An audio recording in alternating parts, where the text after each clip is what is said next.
Right, good evening, welcome, Sports Talks fans, Sports Reel fans, all of you all out there watching the video, good evening, welcome back. Next episode, tonight we're talking about the Euro semi-finals. 2 games over the course of 2 days. Yeah. Yesterday we had Spain, Portugal, but we're starting off with the big game today. Boom. Germany, Italy. Mm-hmm. 2 different philosophies of football. You feel well? Still? It's changing. But when it comes to crunch time, we see what matters. Right, true. The Italians bring out their defensive prowess. But when necessary. Yeah, when necessary. Yeah. And it's not like they stick to that defensive mode as alright, let's block the goal, park the bus, park the tractor in front of the goal, and nothing could pass. But, it's fluent football. My player of the tournament thus far, a lot of people, do you have a player of the tournament so far? I have a player of the tournament, and I think is Cassano. Cassano? Yeah, I'd put Cassano. I know you're gonna say Pirlo, but yeah. Pirlo big, he performing, but I honestly feel very few of Italy's goals would have come about if it weren't for Cassano's either his direct involvement or his movement of the ball, or just the pep he brings to the attack, because he seems to be playing well with whoever he's paired with, Balotelli or Di Natale. You understand? So I honestly think the Diamanti, I think he's been. At least for Italy, he's been their player of the tournament. I can't really think right now of a overall player of the tournament, but because nobody really shining that brightly. But for Italy, definitely Cassano. Alright, I was saying Pirlo because they have 2 different paces, 2 different types of pace to the game. Then like Pirlo brings let's hold it when we want to hold it in the center of the field, and then he would step it up. He would be the man to say, well, all right, increase the pace. The first pass. He's known to be a maestro in the midfield. He really does control it from that point. And like you said, if it calls for a slowdown, he's the man he will initiate it, and then that's how he catches a lot of the defenses off guard. For instance, Spain, because in the first game, he was playing as a kind of. To me, he looked like he was laboring through that game. In my opinion, and he looked as if I thought he would have been coming out earlier. I didn't think he had it in him. And then he picked up the ball in the midfield and just sidestepped. I can't remember who the midfielder was. Sidestepped him, increased the pace, quick ball to Di Natale, and all of a sudden goal. So you're right. Alright, and then we go to the Germans. Now the Germans were the favourites probably the highest. I would say Spain were higher than them coming into the competition. During the competition, I think it swung in favour of Germany because of the way they were playing. Yeah, and coming out of the group of that with all 9 points. Thinking, well, that would have been it, but it's not the case, and we're talking a whole different conversation right now. This evening. But in terms of this evening's game, what went wrong for Germany? What went right for Italy?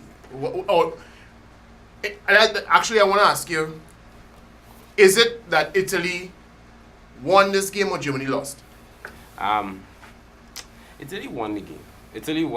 By right, and they took their chances, and the net shake twice, right?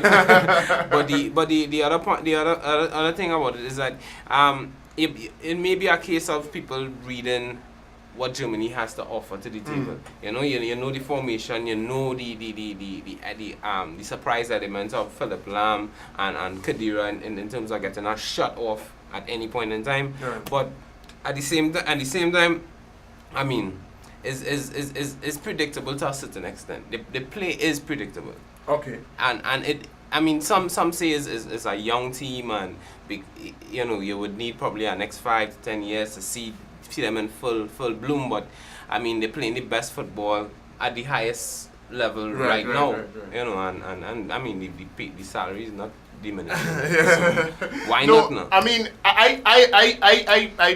disagree. I think it was that Germany lost this game, but I will say that Italy did exactly what it was supposed to do. Germany and to an extent Spain has been coasting through this competition on the reputation. Mm-hmm. You understand? A lot of teams too afraid to attack them.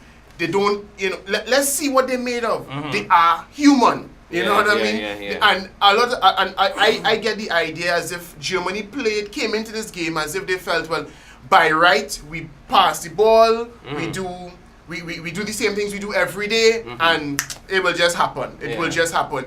I think they discounted the Italians. They didn't take the Italians very seriously. They thought they focused too much on Pirlo. They thought, well, all right, Pirlo is the only thing in that midfield we need to study because that is the man who's make everything tick. So if we lock him down, forget that. And then the back four just was that 6s and 7s all game long. Well, you see the other side of it is that looking at Balotelli's play and his positioning on the field, when he needs the ball, he would come away from the defenders. I mean, Germany has a way that they would build a cage around you. The defenders will build a cage around you. You saw that cage today? I didn't see that I know, cage. I see it. But here what I also saw, but that's why I said that Italy won the game.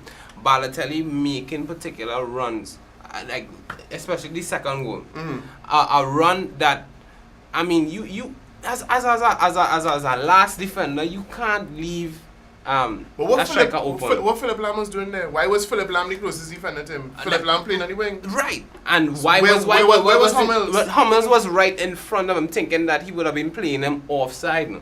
But for the entire competition, Balotelli has been doing that now. Right. Making these dummy runs, thinking, well, okay, well, here what? No, I offside. Yeah. Don't tell me. But he has speed. Yeah, the man is a talent. I mean, one-on-one I saw 1 or 2 times that he passed defenders, but it wasn't to say like, the most difficult trick in the book that he would put, but he understands his position and he understands how to score, and I think that he put that into practice. And here we have it. Now you know Darren as well as I. LSM. Yeah. Shout out to Darren and the Spanish. No, he put up something on Facebook. Now, I don't know if he's a football fan, and I don't think this was actually in response to the game.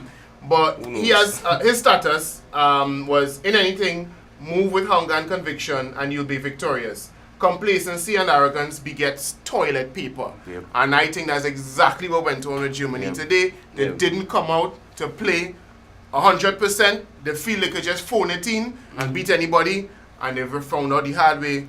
Nah, none of that, brother. You had to come out and play. You had to be hungry. You had to be at 100%. And especially against Italy, on a soft Italy side. on a soft side. Italy, and this is one of the things. And I'm not an Italian fan, but one thing I always respect about the Italians, they always come in the competition with silence. Yeah, and remember we spoke about that in the first episode. Yeah. And we recounted how many tournaments they won coming in under controversy, match fixing controversy. Scandal. They won in 2006, same thing. The World Cup they won before that was apparently under the same circumstances. Every time they come into the competition, you feel they have no chance. Hope, I mean, I honestly didn't think they would reach this far, but one thing that they never surprised me. I know that, and this time I think, unlike in 2006, I think they did it with quality as opposed to luck. Well, 2006, I think they kind of bubbled their way into the finals, but this time they proved that they are a good team. I looked at the squad. The squad is a good squad.